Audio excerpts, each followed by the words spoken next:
the F sharp Aeolian minor. Really, really beautiful little labradorite and mouthpiece right there. I believe um, that's all U, Pacific U, and here's the foot. Tone holes down here for the 4 directions. 6-hole climb. These 3 holes are on the smaller side, so they're relatively easy to cover. And then these 3 are bottom holes. I'd say probably, a 3 and 3 hand placement is good. Use your pinkies and thumbs to brace it. There's no thumb hole in the back, so it's a 6-hole climb, and then the upper F sharp, your higher F sharp, is with an overblow with all holes closed. I'll give you a brief example of the breath pressure and sensitivity of the instrument. It is pretty moderate throughout in terms of consistency and delivery of the wind that you're putting through the instrument. So your general root note would be 0, and that's just a very, I'd say, casual pressure. And then as you climb,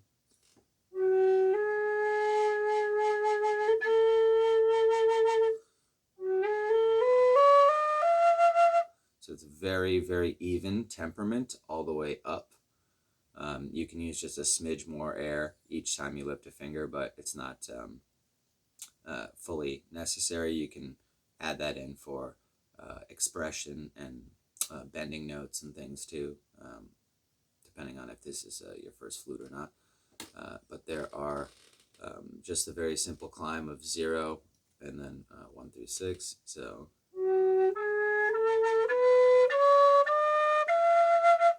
and then your 7 would be all is closed, which is just a little bit more of a sharper, precise pressure being delivered into the instrument. Once you understand how it sort of cushions and flexes your own particular breath pressure, you'll understand the sensitivity and the sweet spot of the instrument. And upper register is active all the way until here, which is lovely. And this one you can only really just like kind of squeal or whip really fast once you get up there, because the amount of pressure that you start to use as you climb increases. I'll give you an example of that.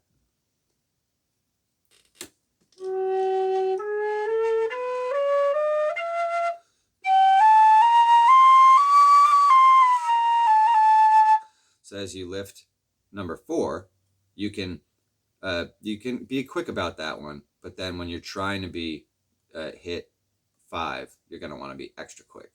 It's just a matter of only letting the air leak out for a fraction of a second in comparison to this one is less sensitive, and then these 3 are the least sensitive, so you can put the most pressure through the bottom 3 when you're forcing the air through the instrument.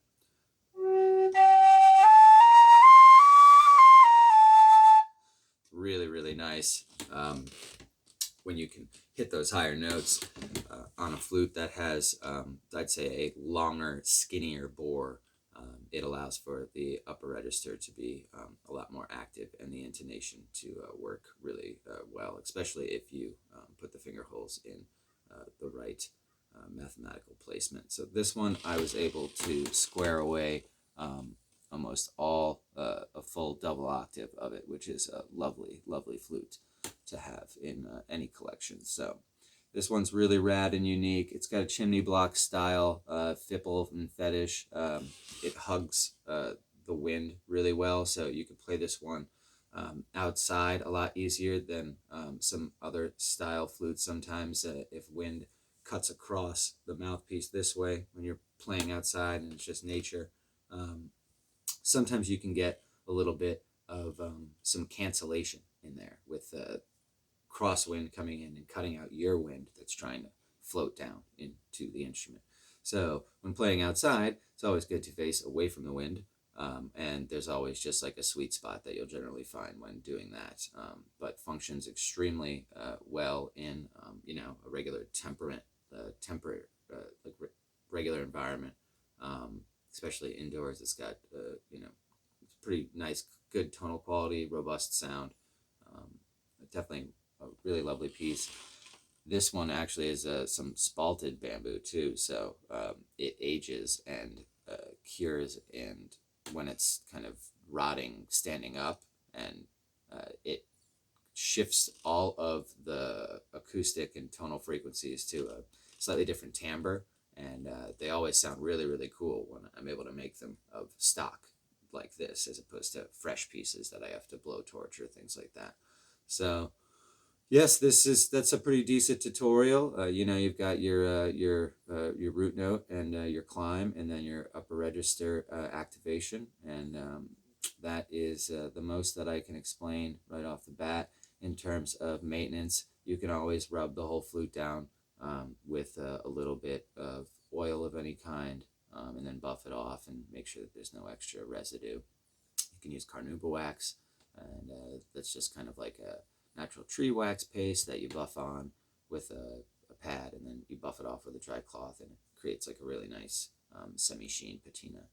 This has already been applicated, but you're always welcome to continue to um, rehydrate your flute.